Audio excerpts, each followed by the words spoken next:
देखिए अभी हमारे साथ जो है प्रयागराज की बहुत ही मशहूर लोकप्रिय गायिका लक्ष्मीना कुशवाहा जी हैं और हम इनसे कुछ बातचीत करेंगे और आप लोगों के सामने इनसे कुछ गुनगुनवाएंगे और आप लोगों से अपील करेंगे इस वीडियो को जो है ज़्यादा से ज़्यादा शेयर करिएगा और प्यारा सा अपना कमेंट जरूर रखिएगा।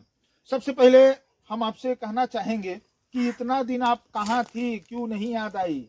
अब आप लोग याद ही नहीं करते हैं तो हम क्या करें। हम तो बराबर याद करते हैं। नहीं, हम घर पे ही थे और जब कार्यक्रम रहता है तो इधर उधर जाते हैं, लेकिन फिलहाल अभी घर पे ही है। तो कुछ दर्शक को कुछ सुनाएंगे? जी बिल्कुल सुनाएंगे। और सबसे पहले जितने भी दर्शक हमको देख रहे हैं सबको दिल से प्रणाम है। क्या सुनाए अब आप ही बताइए। कोई जो अच्छा सा हो जिसे दर्शक पसंद करें। बिल्कुल, तो मैं चाहूंगी इस समय चल रहा है महाकुंभ, तो मैं चाहूंगी मैं महाकुंभ मेले पर एक गीत सुनाती हूँ।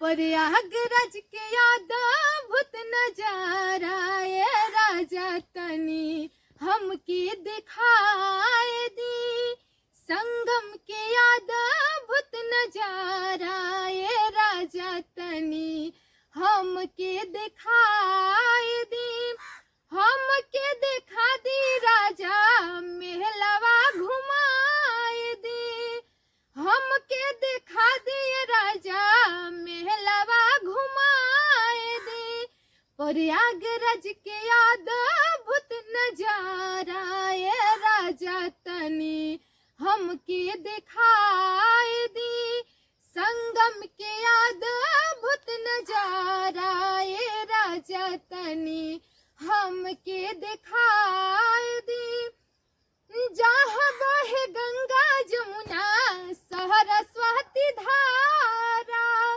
संगम तट पिया लगे बड़ी प्यारा, जहाँ बहे गंगा यमुना सरस्वती धारा, संगम तट पिया लगे बड़ी प्यारा, बालाजी के दर्शन कराए दिए राजा तनी हमके घुमाए दी, प्रयागराज के अद्भुत नजारा ये राजा तनी हमके दिखाए दी, हमके दिखा दी राजा मेहलवा घुमाए दी, हमके दिखा दी राजा मेहलवा घुमाए दी, संगम के अद्भुत नजारा ये राजा चल के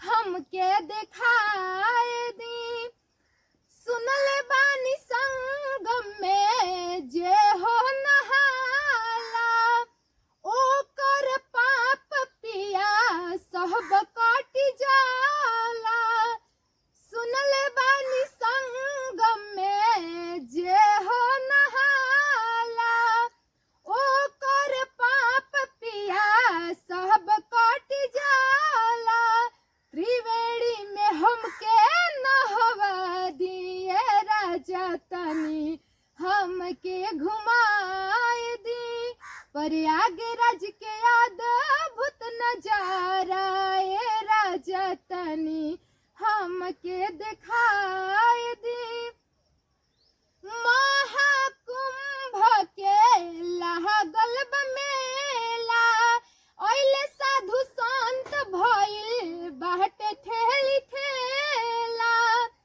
महाकुंभ के पिया लागल बा मेला, ओइले साधु संत भइल बाटे ठेली ठेला, हमरो ई सपना पूरा दिए राजा तनी हमके घुमाए दी, प्रयागराज के अद्भुत नजारा ये राजा चल के हमके दिखाए दी, हमके दिखा दी राजा मेहलवा घुमाए दी, हमके दिखा दी राजा मेहलवा घुमाए दी, संगम के अद्भुत नजारा ये राजा चल के हमके दिखाए दी। वाह, बहुत अच्छा।